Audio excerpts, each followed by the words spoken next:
அமர்ந்து வருஷம் 12 ஆயிட்டு. 12 வருஷமும் பதவி பணம் செலுத்தல, கப்ப பணம் தரல. அரக்கமண்ணை வாங்கி வா என்று என்னை அனுப்பி இருக்கிறான்.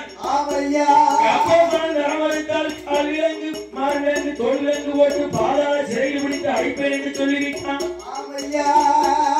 என்று மந்திரியார் சொல்ல இந்த வார்த்தையை காதிலே கேட்ட நிதிராஜன் அப்படியா அப்படியா சரி, இது ஒரு நாள் மட்டும் அரண்மனையில் காக்கிறோம். நாளை காலையில உனக்கு பகுதி பணம் வட்டியோட தாரேன். நல்ல மழை பெய்ஞ்சா 12 வருஷம்